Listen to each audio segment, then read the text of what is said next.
Não sei para onde me virar agora que a casa está a ruir. A terra me fragou de sangrento, do dilúvio que abala o palácio dos seus alicerces. Oh, terra, terra, quem dera que me tivesses acolhido no teu seio, antes de ver este homem estendido no fundo de uma banheira de paredes de prata. Quem lhe dará sepultura? Quem lhe cantará o trino? Ousarás tu fazer isto?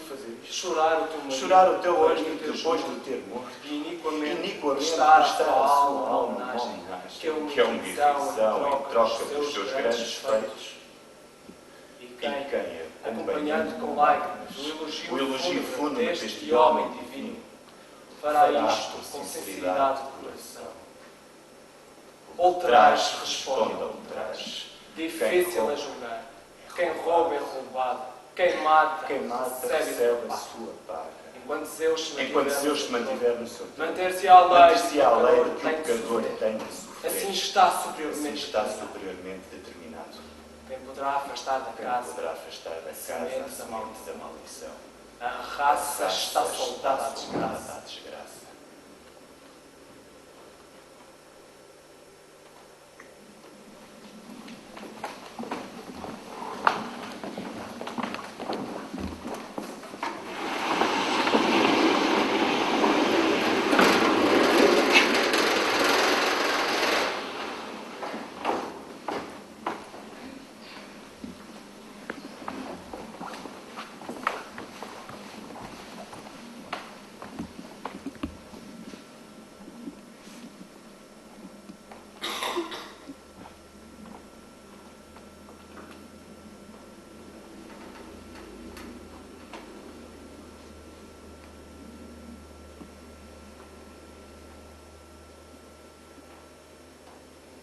A cena figura Palácio dos Ártires, em Argos. A cena figura Palácio dos Ártires, em Argos.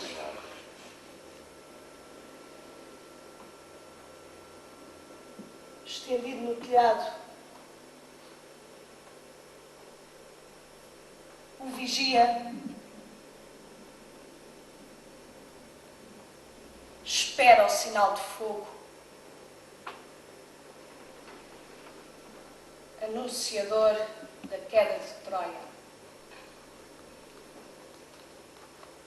Estendido no telhado, o vigia espera o sinal de fogo, anunciador da queda de Troia.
Destes trabalhos, desta guarda que eu monto, vai para um ano.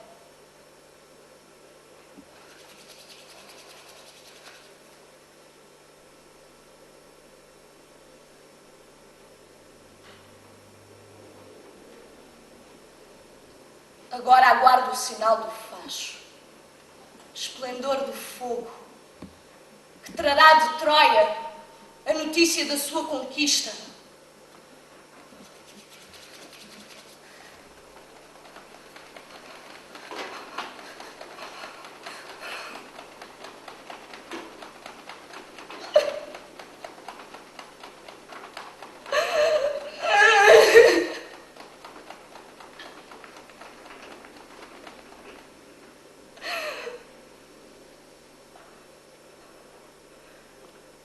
Choro deplorando a triste sorte desta casa, a casa dos Átridas, que já não é como dantes, excelentemente governada.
Anunciando a formação em árvores de muitos coros de dança, plaçam de graças por este feliz acontecimento.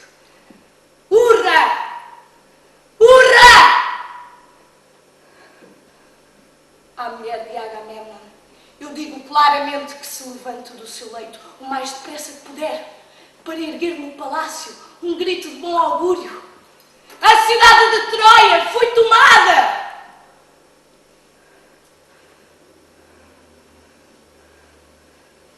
Mas que pelo menos me seja dado a apertar na minha a mão querida do senhor da casa, enfim regressado.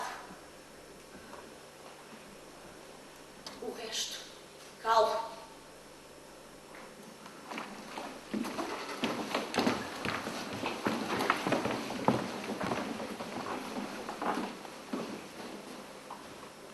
Soltavam grandes gritos de guerra do seu coração irado, como abutres que, ao darem pela falta da ninhada, em extrema dor, sulcavam o ar com os remos das asas, frustrados no seu esforço de guardar os leitos de seus filhos.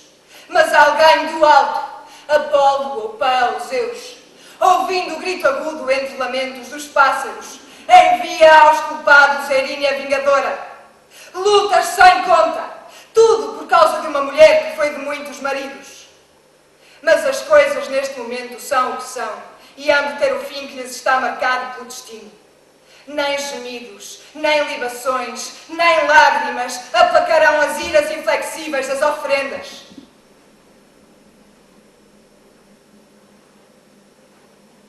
Mas nós, que vimos partir a expedição vingadora e ficámos para trás, aqui estamos. Mas tu, filha de Tíndaro, rainha Clitemnestra, diz-nos o que há. Que notícias tens para nos dar? Que foi que ouviste? Que mensagem te convenceu a organizar sacrifícios por toda a parte? Que notícias tens para nos dar? Que notícias tens para nos Que dar? foi que ouviste? Que foi que ouviste? Que mensagem te convenceu a organizar sacrifícios por toda a parte? Mensagem convenceu a organizar sacrifícios por toda a parte. Consentem-me dizer o que te é lícito e possível revelar. E se é o médico desta ansiedade, que eu me povoa o espírito de pensamentos de desgraça, ou cede lugar à suave esperança, que se ergue das chamas dos sacrifícios, para repelir o cuidado insaciável da dor que o ânimo devora? Aos reis das naus apareceram duas rainhas das aves, uma negra, a outra de cauda branca. Surgiram perto do palácio, do lado da mão que brande a lança, em lugar bem visível, devorando uma lebre que tem ainda no ventre a sua ninhada e que se vê privada da sua última corrida. Solta um grito de dor, mas que o bem triunfe. Solta um grito de dor, um grito de dor, mas que o bem triunfe. É que a pura Ártemis detesta a casa dos Átridas por causa dos cães alados de seu pai que imolaram a pobre lebre antes de dar à luz a sua prole. Ela odeia o festim das águias. Solta um grito de dor, mas que o bem triunfe. Solta um grito de dor, um grito de dor, mas que o bem triunfe. Ártemis pede a Zeus as visões ao mesmo tempo favoráveis e lamentáveis das aves, mas eu invoco Apolo para que ela não prepare aos danaus alguma impossibilidade de navegar, criando assim as condições para um outro sacrifício, sem lei e sem festim. À espera fica a ira que não esquece a vingança de uma filha. Um grito de dor e que o bem triunfe. Sorte pesada é não obedecer, mas pesada também se dilacerar a minha filha, o ornamento da minha casa, manchando as minhas mãos de pai nas correntes de sangue de uma donzela imolada junto do altar. Qual destes dois sacrifícios é isento de mal? Como me hei de eu tornar um desertor da frota, traindo os meus aliados? Não trairei, já que é justo desejar com ardor extremo o sacrifício que para domar os ventos fará correr o sangue de uma virgem. E oxalá seja para bem.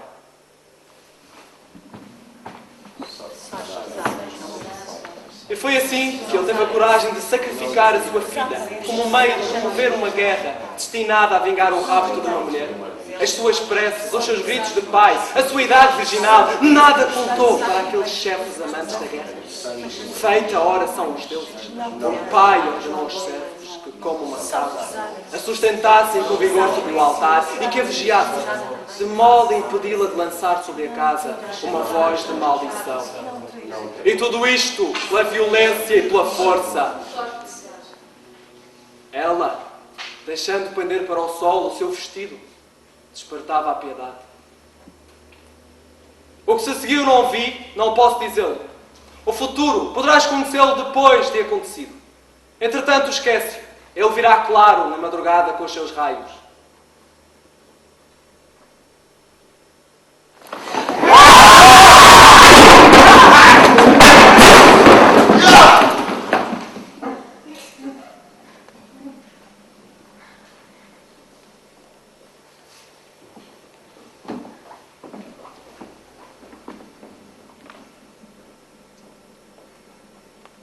Vim, Clitemnestra, para prestar homenagem ao teu poder.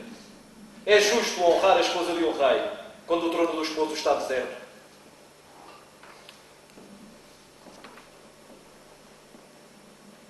Por que mandas fazer sacrifícios? Será que recebeste alguma boa notícia? Ou é só na esperança de alguma feliz mensagem? Que a Aurora seja mensageira de boas notícias, saída da sua mãe noite. Os argivos tomaram a cidade de Príamo. Repito que Troia está nas mãos dos aqueus. Mas quando é que a cidade foi destruída? Na noite que chegou esta manhã. E que mensageiro poderia trazer esta notícia tão depressa? Hefesto, que lançou do ídolo um vívido fulgor. E como correios de fogo, cada facho transmite a outro facho a sua mensagem. E eis que se abate sobre este teto dos Átridas a luz que busca os seus ascendentes do fogo do Ida. Os aqueus são os senhores de Troia. Imagine gritos que não se fundem, a ecoarem distintamente pela cidade. Os primeiros enlaçam os cadáveres dos maridos, dos irmãos, muitas vezes crianças que sobre os corpos dos velhos avós de que descendem choram mortos os seus entes queridos. Outros, cansados de errarem na noite após a batalha, preparam-se famintos para a primeira refeição matinal com aquilo que encontram na cidade. Não haja segundo uma lei ou ordem, mas façam o que cada um extraiu da urna da sorte. Com que felicidade dormirão toda a noite, sem a necessidade de montar em guarda. Mas que não se abata sobre eles o desejo de destruírem aquilo que têm que respeitar, porque ainda têm que regressar a casa sãos e salvos. Se o exército partir sem ter cometido faltas contra os deuses, talvez fique sem consequências o sofrimento causado aos mortos, a menos que sobrevenha algum mal inesperado. Isto é o que uma mulher tem para te dizer. Os meus votos são que o bem triunfe e que o possamos ver sem incertezas. Usar o presente é o mais que posso desejar neste momento.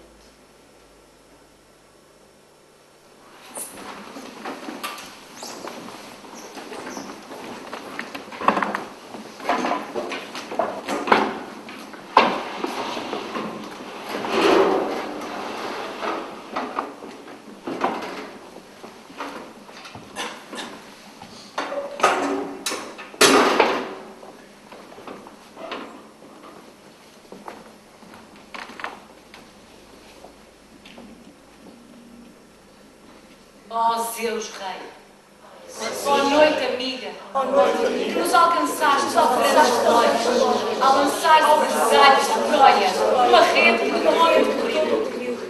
Ninguém, adulto ou jovem, conseguiu elevar-se acima da grande rede da escravidão, da ruína da doença. Venero o grande Zeus da hospitalidade, o verdadeiro autor desta lei.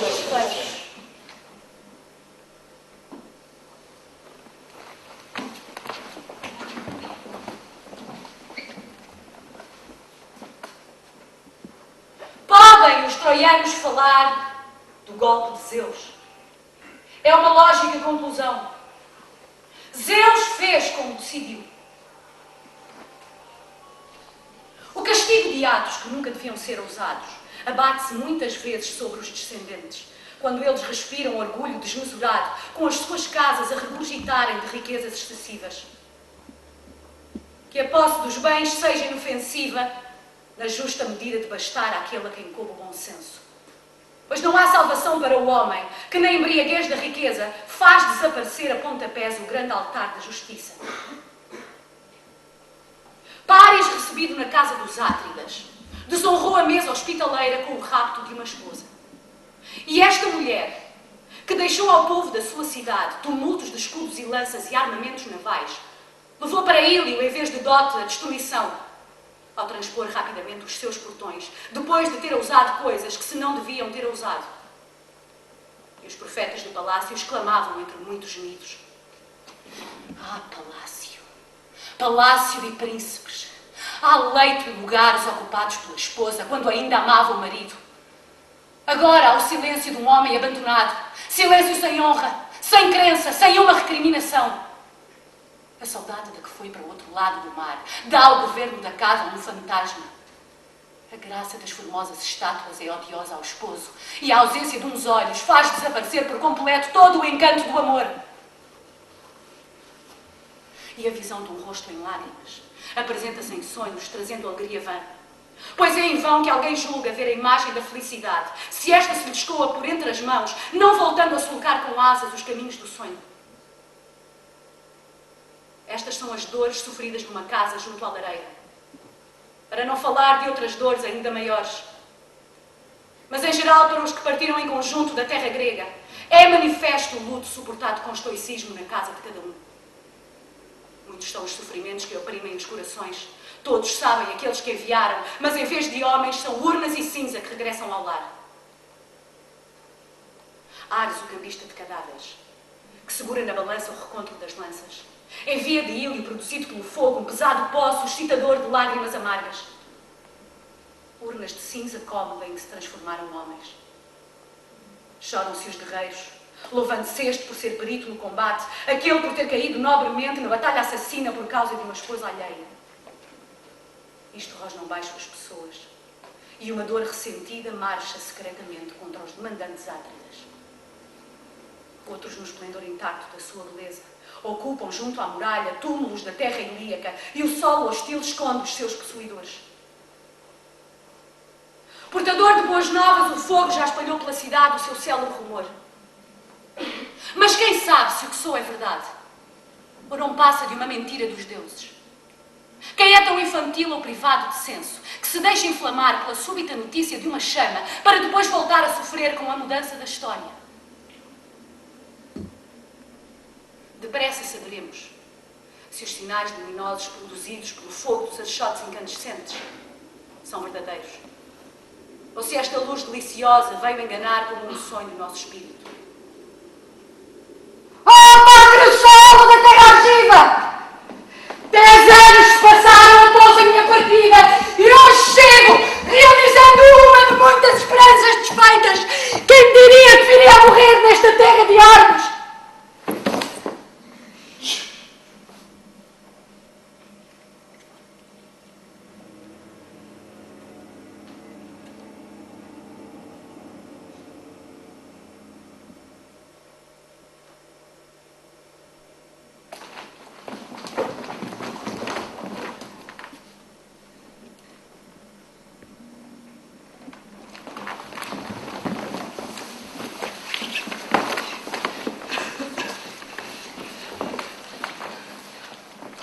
Oh, Palácio dos Reis, queridos tetos, augustos assentos, divindades viradas para o sol nascente, tal como no passado recebei o rei que chega depois de longa ausência. Ele vem trazer a luz da noite, a vós e aos restantes juntamente. Agamemnon!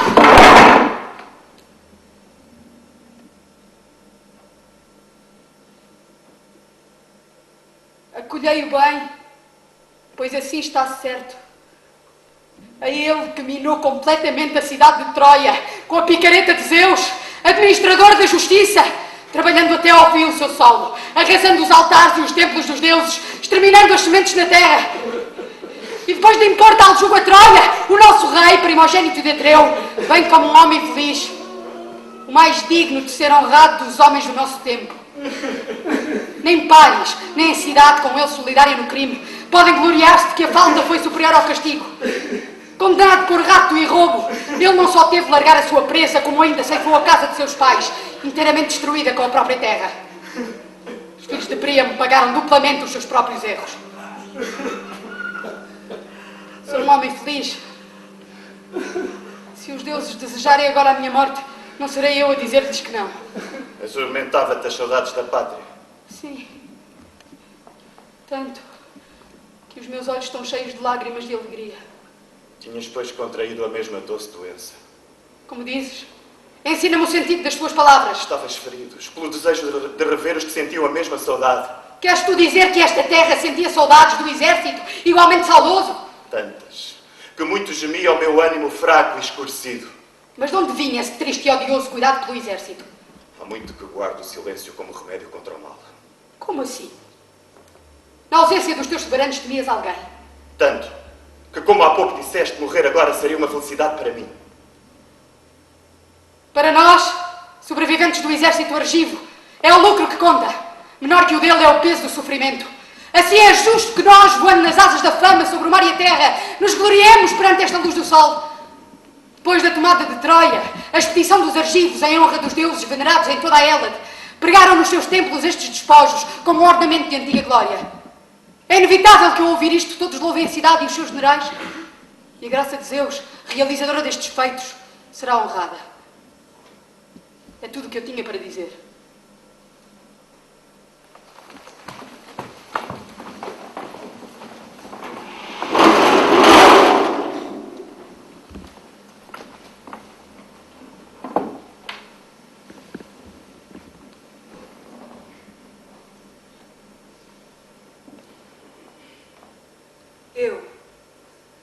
soltei há muito um grito de júbilo, quando chegou o primeiro mensageiro noturno do fogo, anunciando a conquista e destruição de Ílio. E houve quem me censurasse, dizendo: persuadida por sinais de fogo, é assim que julgas que Troia foi agora destruída? É certo que só a mulher se exalta assim no seu coração.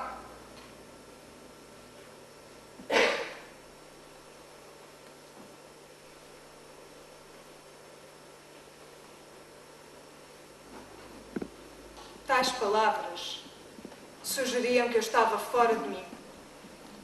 No entanto, eu fazia os meus sacrifícios e, afinal, muitos, por toda a cidade, à maneira das mulheres, soltavam gritos de júbilo, lançando na chama fragrante que arde nos santuários dos deuses o incenso apaziguador. Mas agora não precisas de me dizer mais. Saberei a história toda do próprio rei. Apressar-me-ei a acolher da melhor maneira o meu venerado esposo no seu regresso.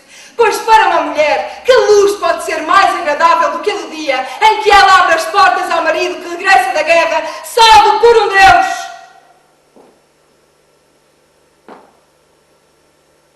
Levai esta mensagem a meu marido e dizei-lhe que venha o mais depressa possível, o querido do povo.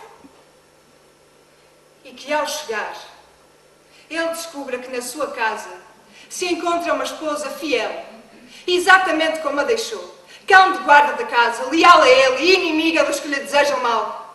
Impecável em tudo, ela não quebrou um só selo na longa passagem do tempo. De prazeres adúlteros ou sequer má reputação, sei tanto como de temperar o bronze. Disto me posso vangloriar, e um elogio assim assente na verdade pode sem vergonha ser proclamado bem alto por uma mulher nobre. E agora, Arauto, fala-me de Menelau. Regressou convosco são e salvo o amado senhor desta terra.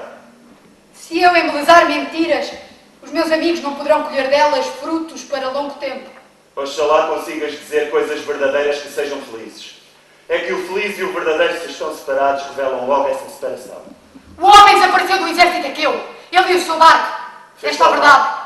Partindo de Ílio à vossa vista? Ou foi uma porcela? Fardo comum que o arrebatou ao exército? Como um hábil arqueiro atingiste o alvo. Exprimiste em curta frase um longo sofrimento. Mas está ele vivo ou morto? Que notícias circulam entre os seus companheiros de frota? Ninguém sabe, de modo a dizê-lo claramente. Excepto o sol que alimenta a vida da terra. Conta-me como é que a tempestade caiu por ira dos deuses sobre a armada. E como acabou? Não é próprio manchar um dia auspicioso com o anúncio de más notícias. Não é essa uma boa maneira de honrar os deuses. Quando um mensageiro, com a tristeza no rosto, anuncia à cidade as abomináveis calamidades de um exército caído, ferida pública aberta no flanco da cidade, quando de muitas casas muitos homens foram levados para o sacrifício, sob a ação do duplo chicote que Ares ama, calamidade de dupla lança, sangrenta parelha, pois bem, é natural que um homem carregado com tais sofrimentos entoste no pequeno das iríneas. Mas chegando eu a uma cidade entregue às alegrias do bem-estar, com tão boas e salvadoras notícias, como é de misturar o bom com o mau, falando de uma tempestade desencadeada pela ira dos deuses contra os aqueus? Pois o fogo e o mar, anteriormente inimigos implacáveis, juraram aliança mostrando o seu entendimento na destruição do infeliz exército dos argivos. De noite levantou-se o desastre das ondas más. Ventos vindos da Trácia esmagavam umas contra as outras as naus, que sob as marradas do tufão e das báticas da chuva desapareciam no trovelinho criado pelo pérfido pastor. E quando subiu a luz radiosa do sol, vemos o mar a florir com os cadáveres dos guerreiros aqueus e os destroços das naus. Quanto a nós, tínhamos ileso o casco do nosso barco. Sem dúvida, alguém nos subtraiu ao perigo ou por nós intercedeu. Alguém que pôs a mão no leme. Um Deus não mortal! E a fortuna salvadora sentou-se propícia na nossa nau, impedindo que a violência das ondas a dominasse uma vez ancorada ou quando em marcha a fizesse chocar contra os rochedos da costa.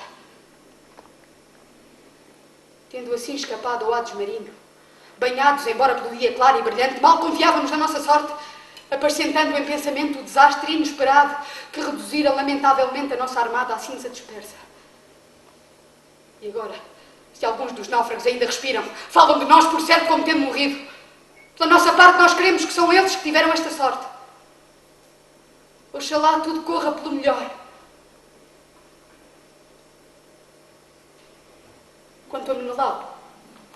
O melhor de tudo é acreditar que ele já chegou algures a esta terra. Ou pelo menos se algum rei de sol o sabe em qualquer lado vive e são, podemos ter esperança de que pela intervenção de Zeus, que ainda não quer destruir inteiramente a sua raça, ele volte para casa de novo. As palavras que ouviste, pode estar certo, traduzem fielmente a verdade. Aquela cujas núpcias foram disputadas com lanças e por quem 2 partidos lutaram, Helena. Ela foi destruidora de navios, destruidora de homens, destruidora de cidades, evadindo-se das cortinas preciosas da câmara nupcial para sulcar o mar. A velha cidade de Príamo geme profundamente, maldizendo em pares o homem do tálamo funesto e deplorando a inteira destruição dos seus cidadãos afogados em sangue. O que primeiro veio para a cidade de Troia foi uma disposição de mar calmo sem vento, um suave ornamento de riqueza, uma flor de desejo que morde o coração. Mas de repente, Helena revela o fim amargo das núpcias. Ela é o colono funesto e a funesta companhia que se lança sobre os filhos de Príamo por intercessão de Zeus hospitaleiro, uma irinha que traz lágrimas às noivas.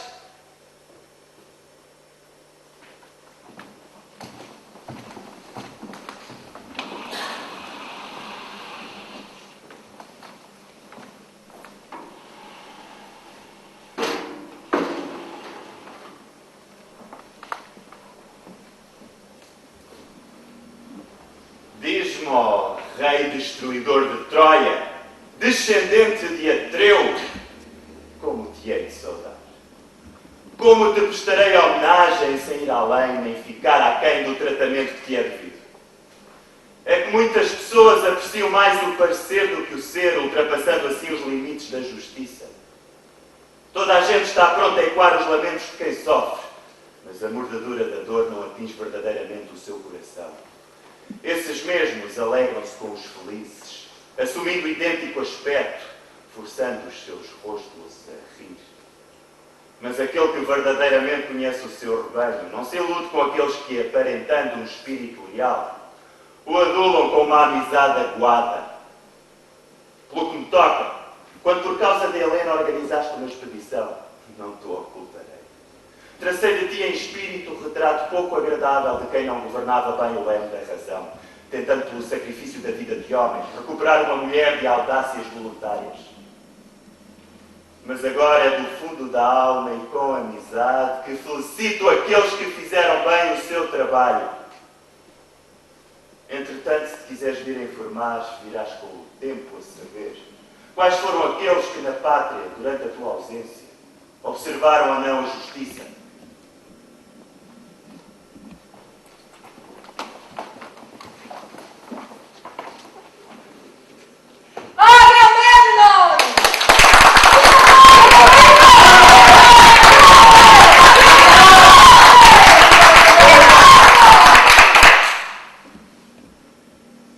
É justo que eu primeiro saúde Argos e os deuses da terra, corresponsáveis comigo pelo meu regresso e pela justiça que eu fiz pagar à cidade de Príamo.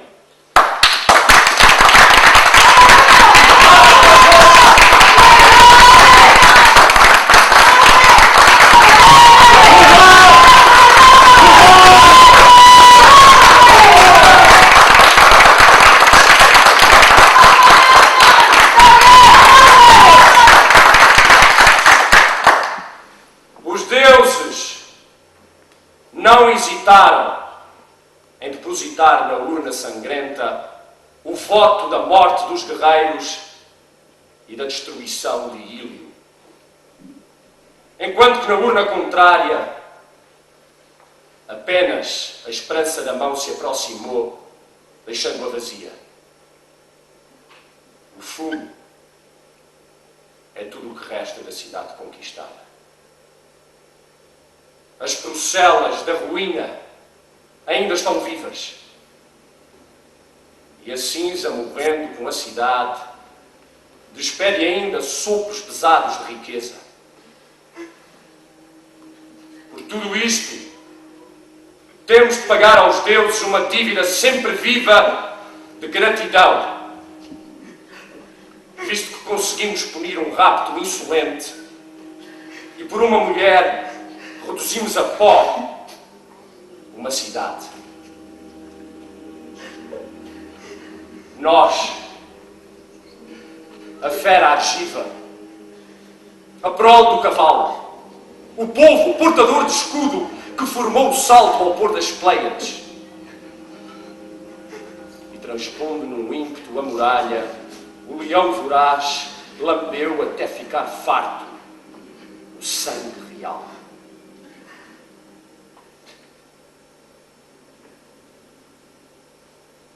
A minha experiência diz-me, familiarizado que estou com o espelho das relações dos homens em sociedade, que os que pareciam ser-me muito afeiçoados são apenas a imagem de uma sombra. Quanto à cidade e aos deuses, faremos reuniões gerais e deliberaremos em assembleia plena. Vamos decidir a maneira de o que está bem continuar bem.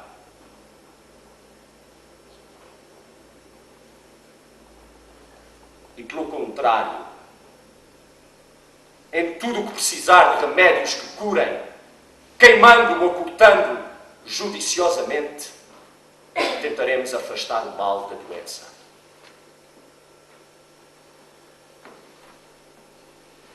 E que a vitória que me seguiu permaneça firme junto de mim.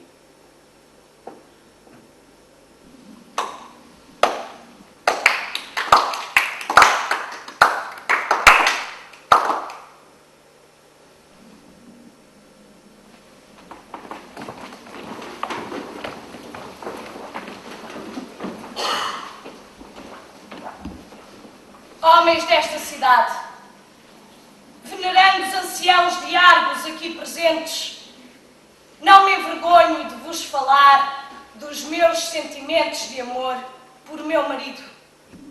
Com o tempo, a timidez das pessoas desaparece. O que eu vou dizer não o ouvi a ninguém.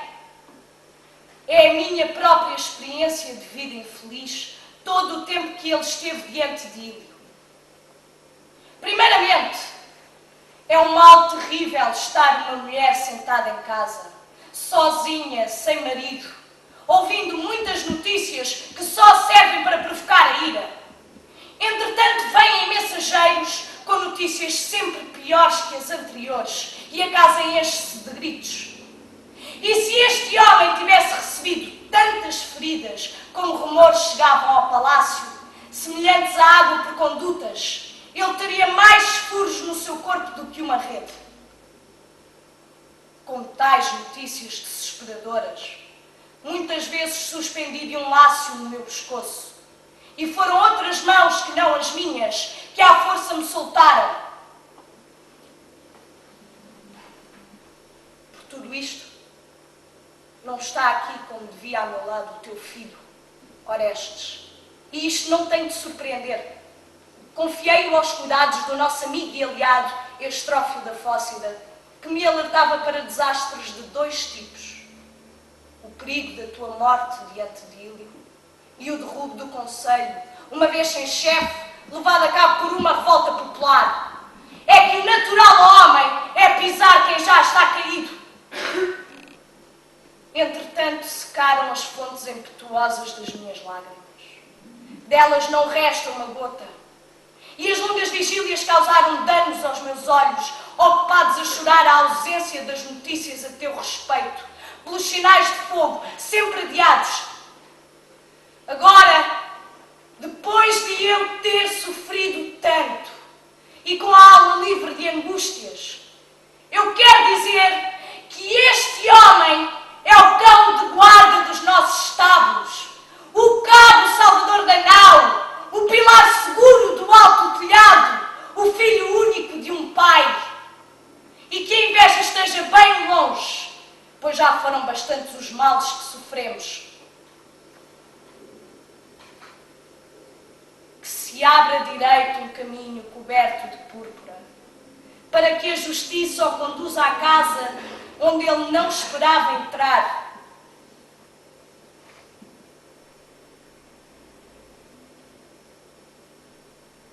Descendente de Leda,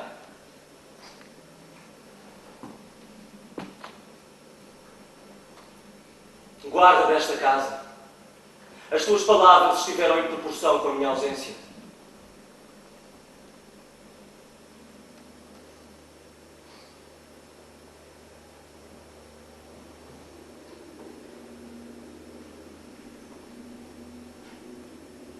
Estendeste longamente o teu discurso, mas nota que para o louvor se fazer segundo a justiça, convém que a homenagem parta dos outros. Depois não me estragues com luxos, como se eu fosse uma mulher. Nem me recebas como a um bárbaro, com a boca aberta, aos gritos, prostrada no solo em adoração. Nem faças que o meu caminho suscite inveja, julgando-o de púrpura.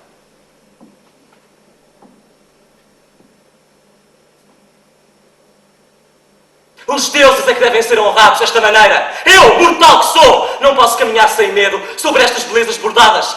Entendo que devo ser honrado como um homem, não como um deus. De resto, a minha fama já ressoa, sem tapetes para os pés, nem tecidos bordados. Não ser presunçoso é a maior dádiva dos deuses. Só deve considerar-se feliz aquele que acabou a vida em calma prosperidade e atuando nestes moldes. Posso viver sem apreensões.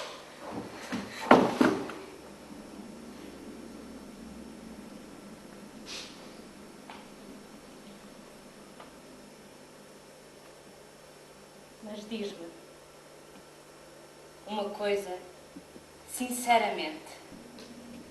Podes estar certa que não adulterarei o meu pensamento. Admites que numa hora do perigo poderias ter feito aos deuses o voto de agir como te peço agora? Se alguém com autoridade me tivesse prescrito, sim. E que te parece que Príamo teria feito se tivesse alcançado esta vitória? Penso que teria certamente caminhado sobre tecidos bordados. Então não tenhas tanto respeito pela censura dos homens. No entanto, a voz do povo tem muita força. Sim, mas um homem que não é invejado não é invejável. Não é muito próprio de mulher ter assim um apego à luta. Mas é bem que os felizes também se deixem vencer. Prezas assim tanto a vitória nesta contenda? Cede! És tu, afinal, que vences, se a vitória me for dada por ti.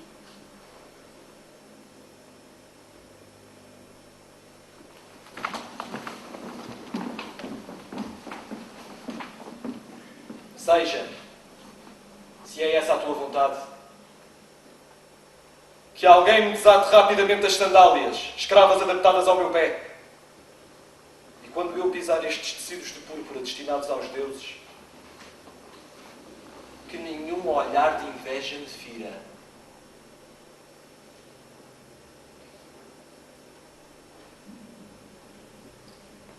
Tens aqui esta estrangeira. Acolhe-a amavelmente em casa. Ao que usa gentilmente o seu poder, um Deus contemplou de longe com benevolência, pois ninguém suporta de bom grado o jugo da escravidão. Ela veio comigo, flor escolhida para mim num rico despojo, dádiva do meu exército. Mas visto que me comprometi a ceder ao teu desejo, entrarei no palácio, pisando a púrpura. Ao mar, e quem o esgotará, que alimenta o suco da abundante púrpura com que se atingem os tecidos. A nossa casa está, pela graça dos deuses, em condições de dispor destas riquezas, e é uma casa que não sabe ser pobre. Muitos mais tecidos eu teria feito o voto de pisar se isso me tivesse sido proposto em setas oraculares quando eu imaginava meios para alcançar a vida deste homem. É que, havendo raiz, a folhagem chega à casa, protegendo-a com a sua sombra contra a estrela Sírio. ao regressares ao lar doméstico, tu és o sol que volta no meio do inverno!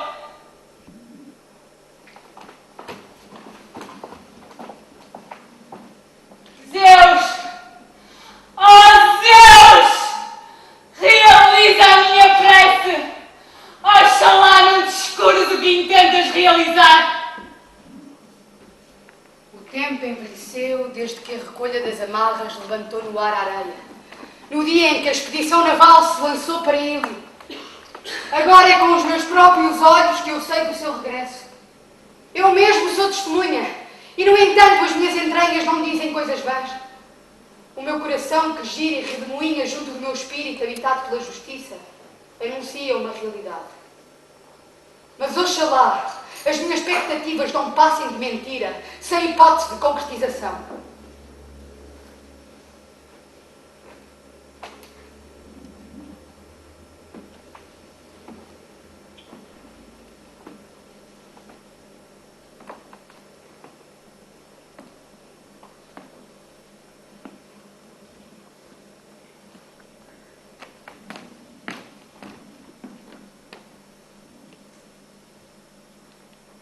Acabas de saber qual é o tratamento usual entre nós. Levanta-te, sai do carro e obedece.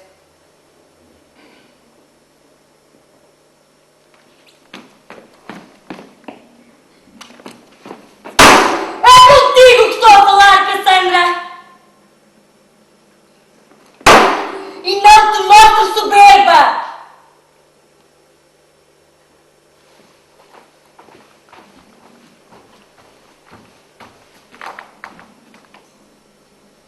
Presa como estás nas redes do destino, obedece.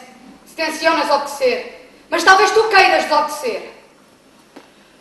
Se ela não tem uma língua bárbara desconhecida, então espero fazer entrar na sua cabeça as minhas razões.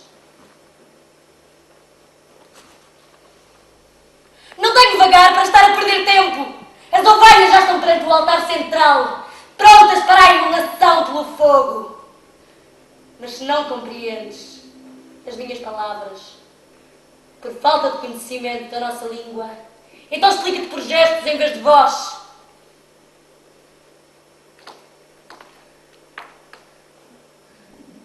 A estrangeira parece necessitar de um intérprete claro. O seu comportamento assemelha-se a um animal recém-capturado. O que ela é louca. Está a dar ouvidos a maus pensamentos. Então ela chega aqui, vinda de uma cidade que acaba de ser conquistada e não sabe suportar o freio, sem antes o cobrir da espuma ensanguentada do seu furor. Eu, Clitemnestra, é que não estou para gastar mais palavras, para afinal ser insultada. Mas eu que tenho pena dela, não me vou irritar.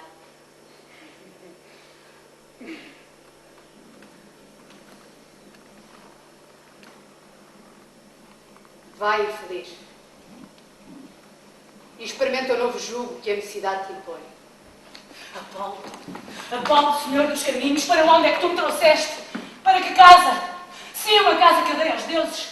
Testemunha de assassino e de parentes, matador de homens, chão salpicado de sangue. Eu confio nestes testemunhos, estas crianças que estão a matar e que choram, as suas carnes assadas a serem devoradas pelo próprio pai. Ai de mim, o que é que se prepara? Que nova aflição é esta? Um grande mal se prepara nesta casa. Mal intolerável aos amigos, difícil de curar porque o remédio está longe. Desgraçada, pois atreves-te a fazer isso. Dás banho ao esposo que partilha o teu leito, depois, com o fim que chegará depressa. Depois, uma a seguir à outra, as mãos estendem-se. Que vejo eu uma rede do Hades. Não rede é a própria companheira de leito, a cúmplice no assassínio.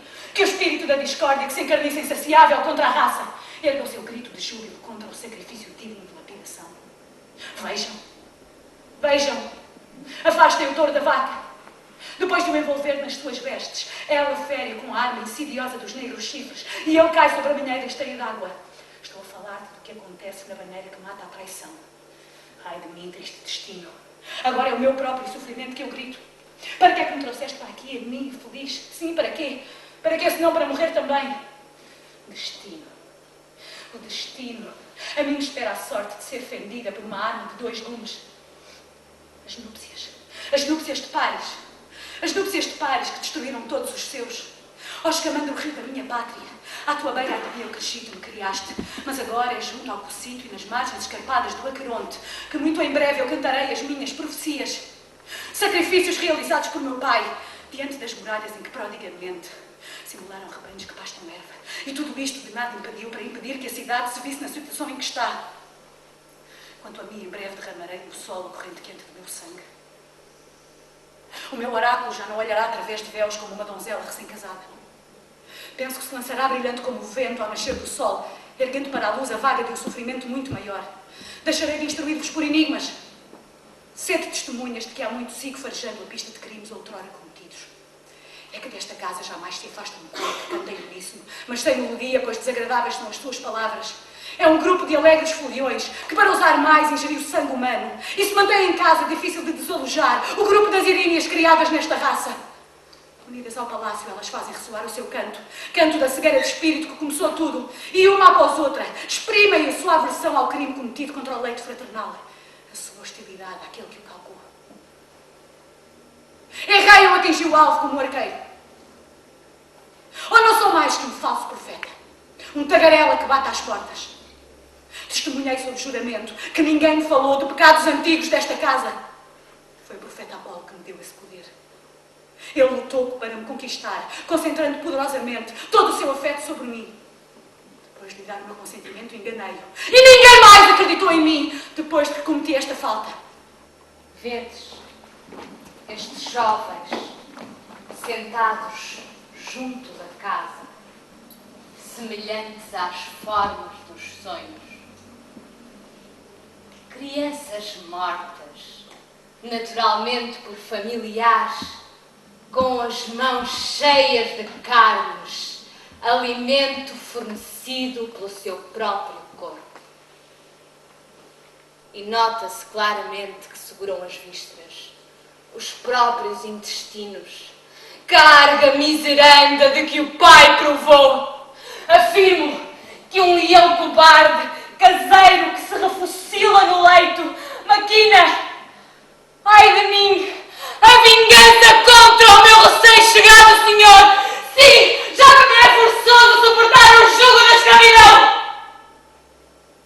Mas o comandante das naus e destruidor de Ílio não sabe o que a odiosa cadela, cuja língua se espraiou de leite em discursos intermináveis, lhe prepara a maneira de simular até com funérea sorte.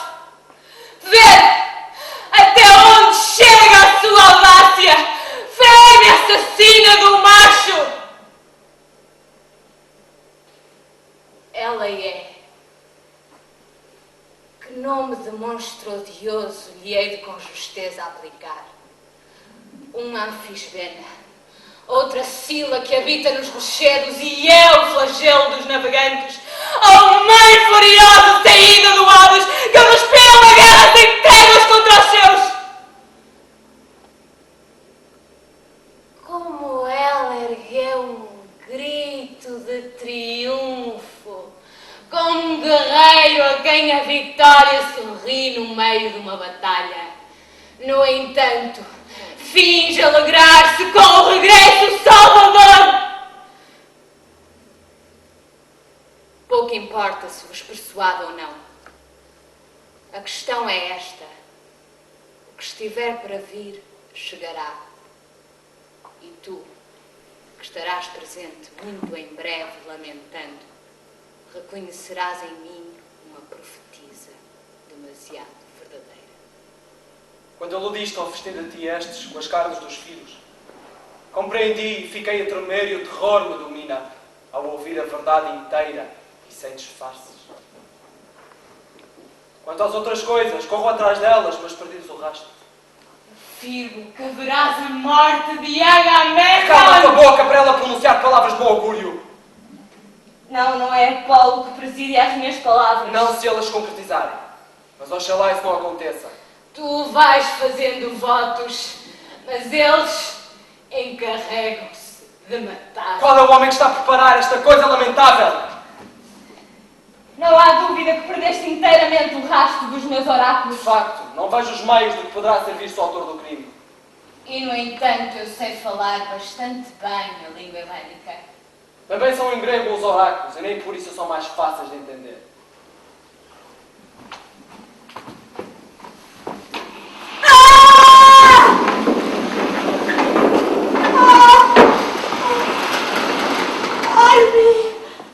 Ai-me! Como é terrível esta febre! E abate sobre mim!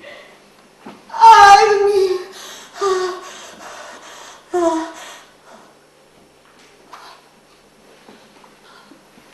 Esta leoa de 2 pés, deitada com o lobo na ausência do nobre leão, vai matar-me! Ai, infeliz de mim!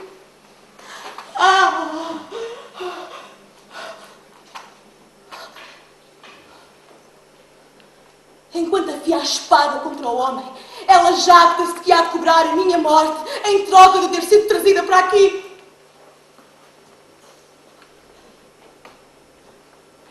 Porque ostento eu então o escárnio de mim própria, o bastão, as fitas proféticas à volta do meu pescoço. Vou destruir-vos antes da minha morte. Cedo, malditos. A minha desforra é ver-vos por terra.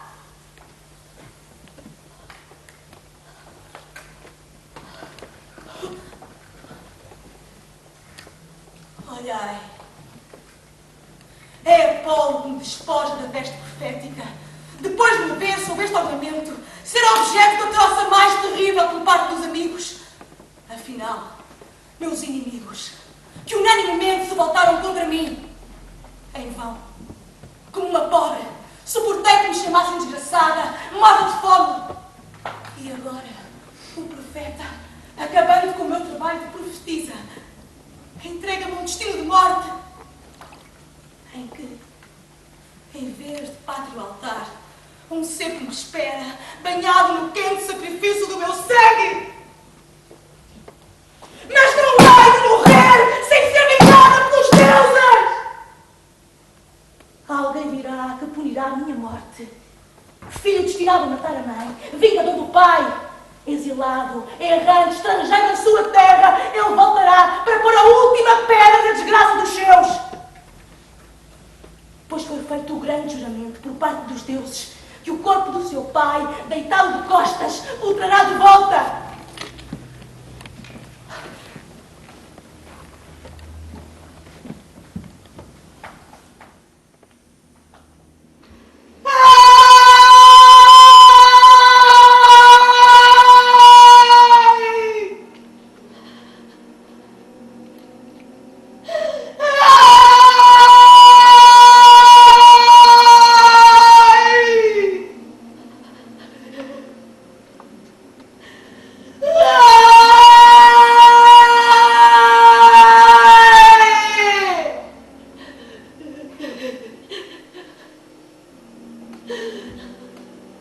Porque choro e me lamento assim.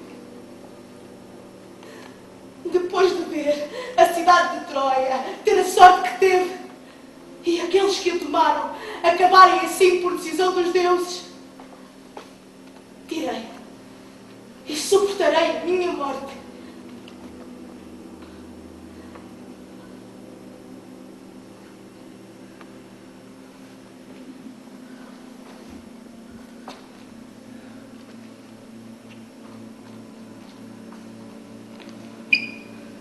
A estes portões eu me dirijo como aos portões do Hades.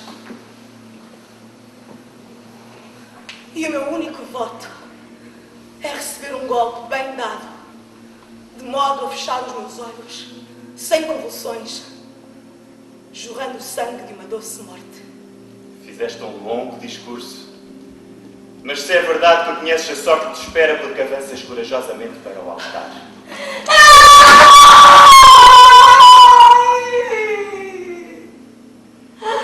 Não há modo de escapar. Nenhum mal os últimos momentos são os mais estimados. O meu dia chegou. Pouco lucrarei a fugir-lhe. Não há dúvida que tens grande capacidade de sofrimento e uma alma corajosa. As pessoas felizes não ouvem palavras dessas.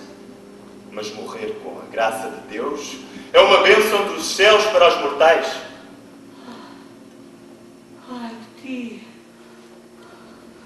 meu pai, nobres filhos.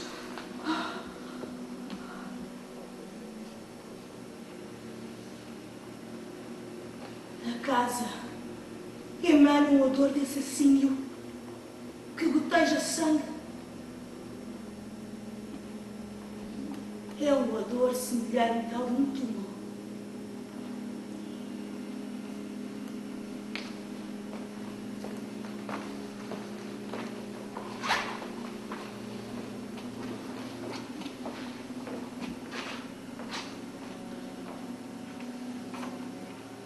Vai de ti, meu pai.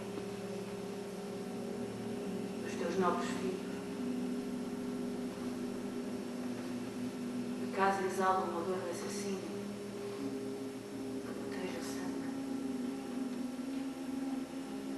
O odor assemelha-se ao que emana de um túmulo.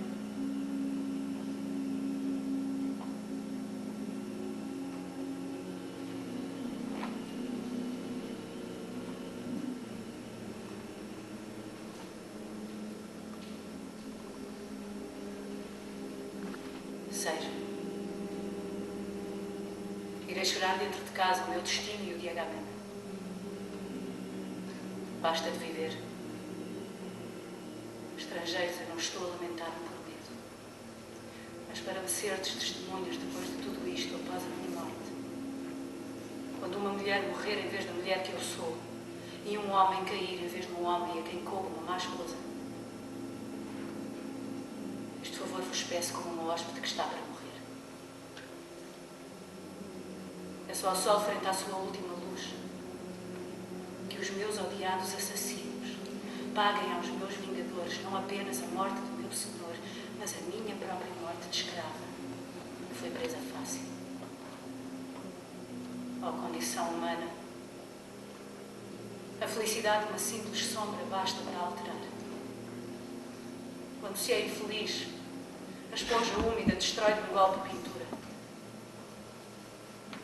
E das duas mudanças, esta última é a que me parece mais para lamentar.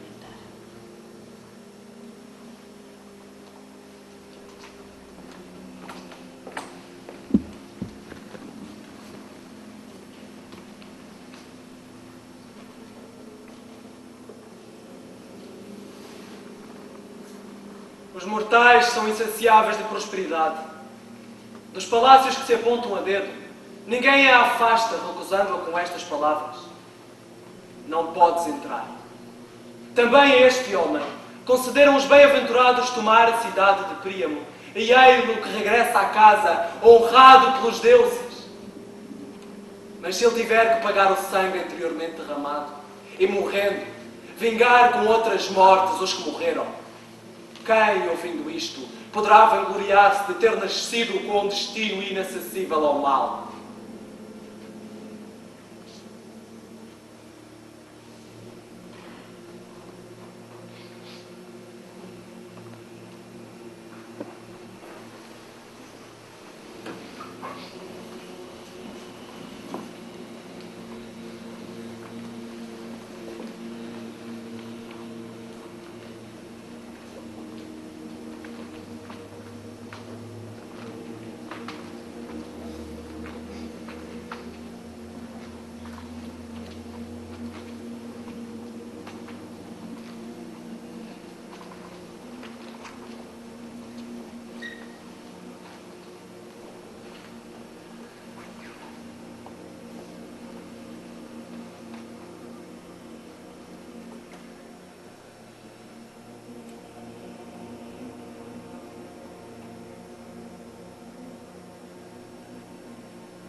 Escutem. Quem é que está a gritar que foi mortalmente ferido?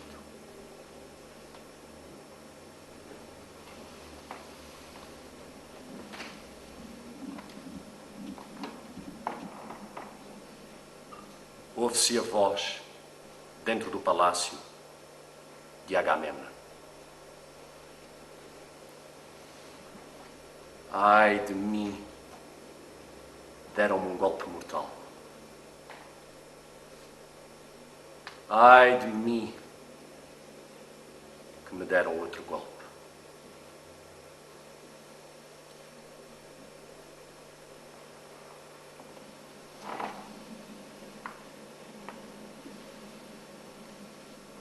Eu digo-vos a minha proposta. Clamar por auxílio para que os cidadãos acorram ao palácio. E a mim parece melhor forçar o mais depressa possível a entrada no palácio, para apanharmos os assassinos com a espada ainda a escorrer sangue. Voto que se faça alguma coisa. O momento não é para hesitações. Isto não passa de um prelúdio, de um sinal da tirania que se abateu contra a cidade. Entretanto, nós perdemos tempo, enquanto eles calcam a pés a fama de terem hesitado, não deixando adormecer a mão. Não sei que opinião é de exprimir. Quem age deve primeiro traçar um plano de ação. Concordo. O morto não vai ressuscitar com palavras.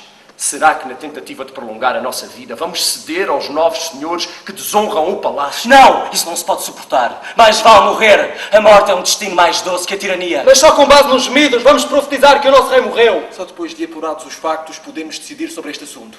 Conjecturar é muito diferente de saber. Estou inteiramente disposto a aprovar a seguinte proposta. Saber exatamente o que se passa com o Átrida. Não me envergonharei de dizer o contrário do muito que antes disse por conveniência. O momento de sanar a antiga disputa chegou, finalmente. E eu estou aqui, no lugar onde dei o golpe, com a obra realizada. Agi, não negarei, de modo a não poder escapar-se nem eximir-se ao seu destino fatal. Em torno dele, lanço a rede inextricável, rico traz de morte, e vibro-lhe 2 golpes. Em 2 gemidos, ele deixa descair os membros, e então, quando o vejo caído no chão, junto o 3º golpe, que é como uma votiva ação de graças ao Deus subterrâneo Hades, o Salvador dos mortos. Estendido no solo, ele entrega então o seu espírito, e numa golfada viva de sangue despassada pelo ferro, atinge num escuro chuvisco de orvalho sangrento, que me é tão grato como ao campo semeado é a bênção da chuva, esplendor enviado por Zeus durante o parto das espigas. Sendo assim os factos, alegrai-vos, se quereis alegrar-vos, pois eu glorio-me do que fiz. E se fosse permitido fazer orações junto de um cadáver, seria justo, e até mais do que justo, fazê-lo neste caso. Pois este homem, na sua própria casa, encheu a carteira de tantos males execráveis que acabou por bebê-la até ao fim. No seu regresso.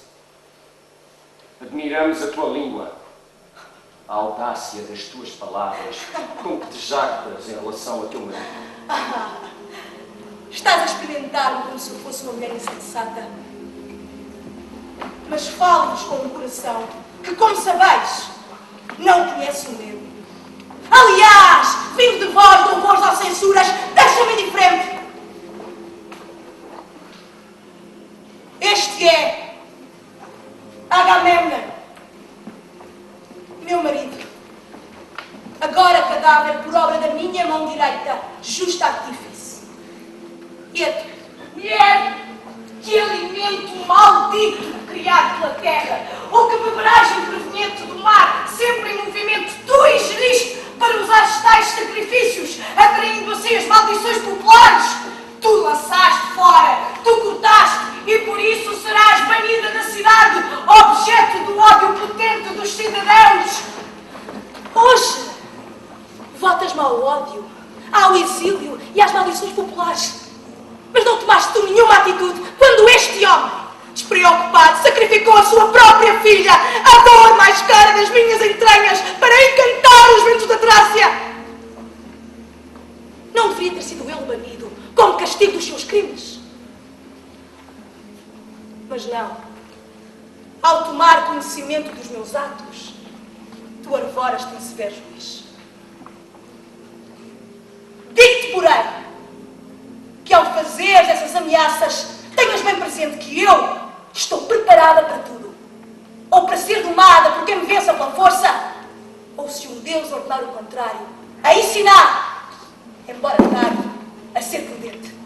As tuas palavras são arrogantes, assim como o teu espírito está louco, manchado por um arco sangrento. Assim uma mancha de sangue se evidencia nos teus olhos. Para compensar o mal, privada de amigos, ainda terás de pagar o golpe com o golpe. Pela justiça que vingou a minha filha, pela Ate e pela Erinha às quais imolei este homem, eu juro que em mim a esperança não pisará a casa do medo, enquanto Egisto acender o fogo da minha lareira e me for leal como antes. Nele eu tenho o escudo da segurança.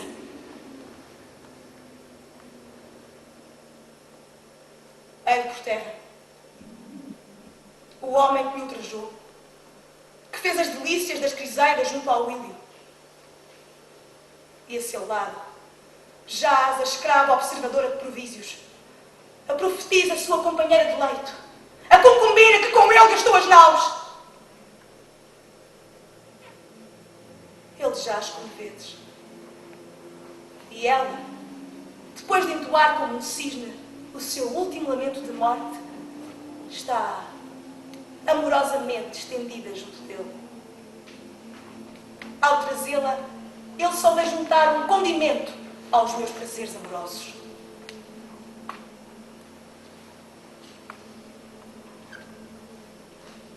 Que destino poderá vir agora, sem agonia, nem longa permanência no leito, trazer-nos célere o sono interminável da morte, já que não temos o nosso dedicadíssimo protetor, que muito sofreu às mãos de uma mulher e às mãos de outra mulher que me deu a vida.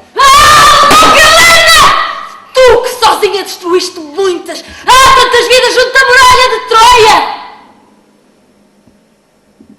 Coroaste-te com a grinalda final e perfeita, tornada inesquecível pelo sangue que não pode ser lavado. Havia realmente no palácio um espírito de discórdia, inextirpável, voltado à desgraça do herói.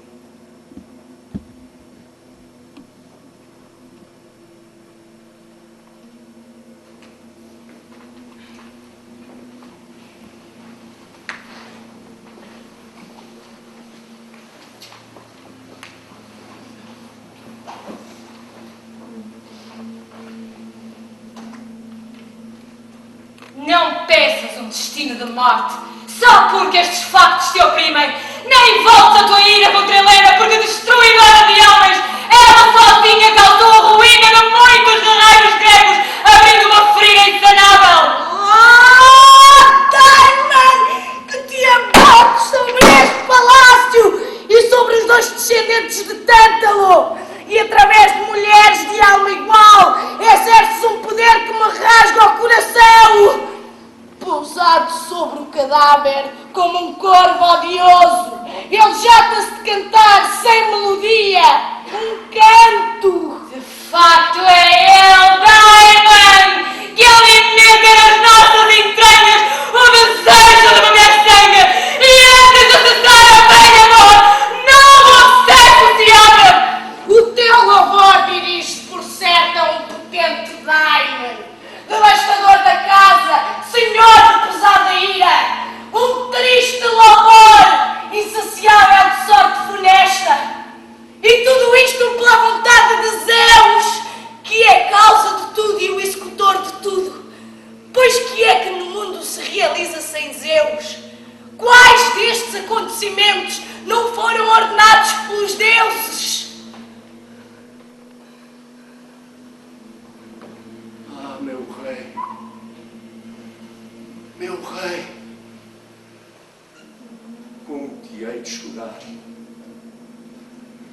No fundo do meu peito, amigo, que te direi?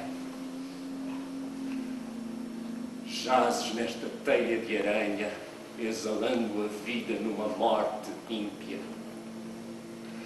Dominado neste leito, indigno de um homem livre, por uma mão traiçoeira que brandiu uma arma de 2 gumes.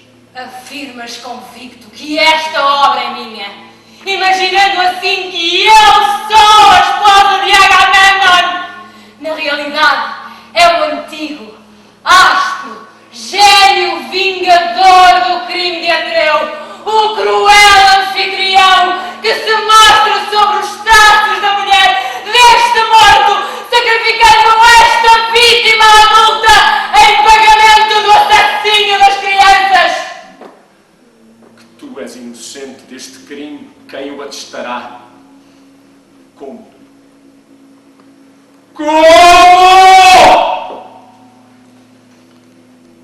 Mas o espírito vingador de um pai pode bem ser teu cúmplice.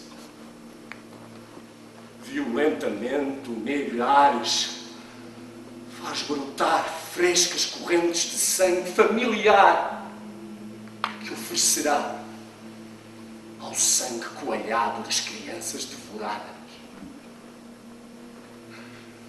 Ah, meu rei! Meu rei! Como te hei de chorar do fundo do meu peito, amigo, que te direi? Jazes nesta teia de aranha, exalando a vida numa morte ímpia, dominado neste leito indigno de um homem livre por uma mão traiçoeira que brandiu uma arma de 2 gumes.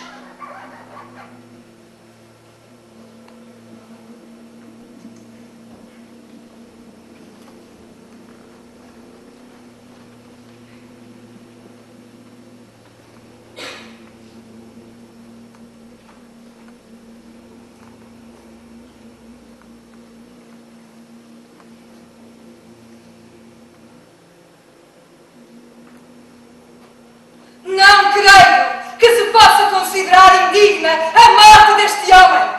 Não foi pela traição que ele fez a desgraça cair sobre o palácio. Sofreu o que merecia por ter dado ao meu rebento dele concebido a minha muito chorada Ifigénia uma sorte imerecida. Não sei por onde me virar agora que a casa está a ruir. Aterra-me o fragor sangrento do dilúvio que abala o palácio nos seus alicerces. Oh, terra! Terra! Quem dera que me tivesses acolhido no teu seio antes de ver este homem estendido no fundo de uma banheira de paredes de prata. Quem dará sepulturas? Quem lhe cantará o treno? Ousarás tu fazer isto? Chorar o teu marido depois de o teres morto e iniquamente prestar à sua alma uma homenagem que é uma irrisão em troca dos seus grandes feitos? E quem, acompanhando com lágrimas o elogio fúnebre deste homem divino, fará isto com sinceridade de coração? Não é a ti que compete esse cuidado. Às nossas mãos caiu e morreu. As nossas mãos o sepultarão. Não terá os lamentos dos familiares, mas Ifigénia, sua filha, irá, como é seu dever de ver, amorosamente ao seu encontro, junto do curso rápido do Rio das Dores, e envolvendo nos seus braços, beijando-a. Ultraje, respondeu ultraje. Difícil é julgar. Quem rouba é roubado. Quem mata recebe a sua paga. Enquanto Zeus se mantiver no seu posto, manter-se-á a lei de que o pecador tem de sofrer. Assim está superiormente determinado. Quem poderá afastar da casa a semente da maldição? A raça está soldada à desgraça. Pela minha parte, quero aceitar com resignação estas coisas, por mais difíceis que sejam de tolerar. Desde que, no futuro, saindo desta casa, eu andai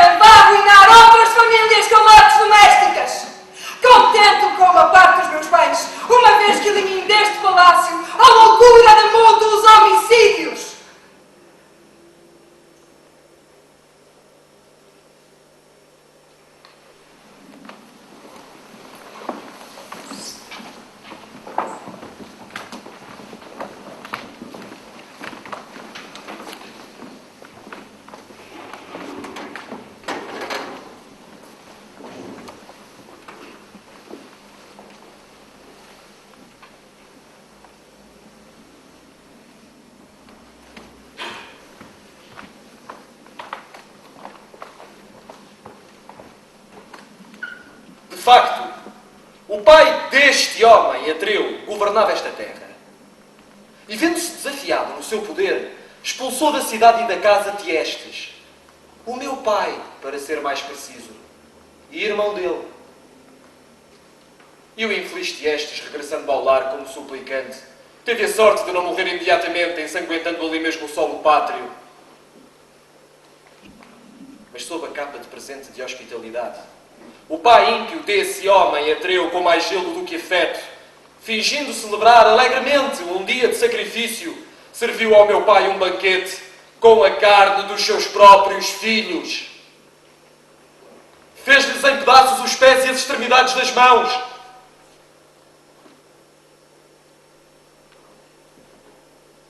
E o infeliz Tiestes, sem se dar conta de que pegava em pedaços indistintos dos seus filhos, come-os, fazendo, como vês, uma refeição funesta para a raça. Depois, quando se apercebeu do facto monstruoso, soltou um gemido e caiu de costas, vomitando as carnes trucidadas. Para os Pelópidas invoca um destino intolerável e, derrubando a mesa com um pontapé, profere a seguinte imprecação: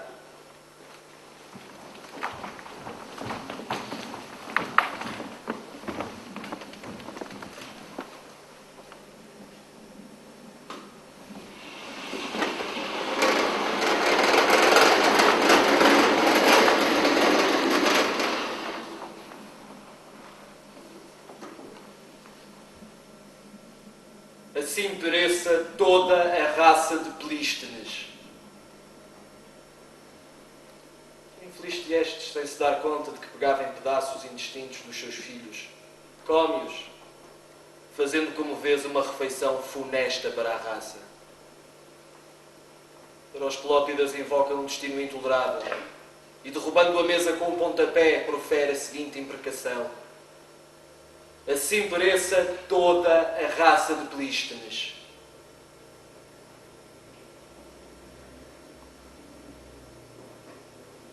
Como consequência disso, podes ver esse homem caído. E eu sou o justo urdidor desta morte, porque, sendo o 13º filho do meu desgraçado progenitor, fui com ele expulso, quando ainda era bebê, nas tuas faixas. Mas a justiça trouxe-me, já adulto, de novo à minha pátria. E, sem entrar na casa, pus as mãos nesse homem, porque fui eu que teci toda a trama do funesto plano. Agora, até a morte seria bem-vinda para mim, depois de o ter visto preso nas malhas da justiça.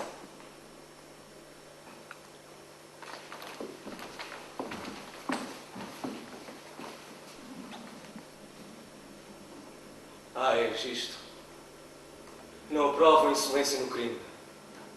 Tu afirmas ter deliberadamente assassinado este homem e planeado sozinho esta morte lamentável. Pois eu digo que na hora da justiça a tua cabeça não escapará. Disso podes estar certo. Às lapidações e maldições do povo. Não passas de mulher. Tu que, metido em casa, desonravas o leito do herói, ao mesmo tempo que maquinavas a morte contra quem acabava de chegar da batalha. Contra o chefe do exército. Essas palavras hão de gerar muitas lágrimas. Tu irritas quem te ouve com esse teu ladrar insensato. Mas has de ser levado para a prisão. E uma vez dominado o amansarás. Como se tu alguma vez pudesses vir a ser o senhor dos argivos. Tu que tramaste a morte deste homem, mas não tiveste coragem de o matar com a tua própria mão. Agir com dolo era evidentemente ofício de mulher. Lembra-te que, sendo eu inimigo de longa data, era evidentemente suspeito. Mas as riquezas deste homem hão de facilitar-me o governo dos cidadãos. E quem desobedecer será atado a um pesado jugo. Não o tratarei por certo como um jovem cavalo de reforço bem alimentado a cevada. A fome, odiosa companheira das trevas, há de fazê-lo abrandar. Porque não mataste tu próprio este homem? Mas foi uma mulher. Foi uma mulher que o assassinou.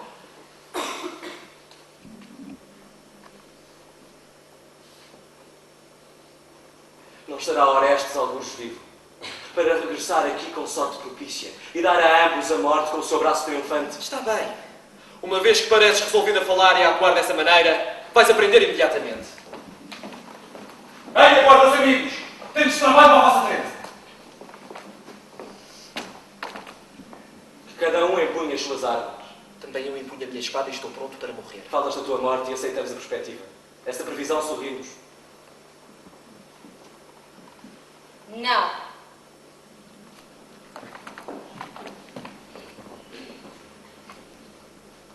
Ó mais querido dos homens,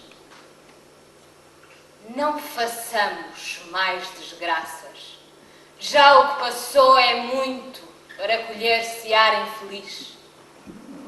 Mas basta de amarguras. Não nos manchemos mais de sangue.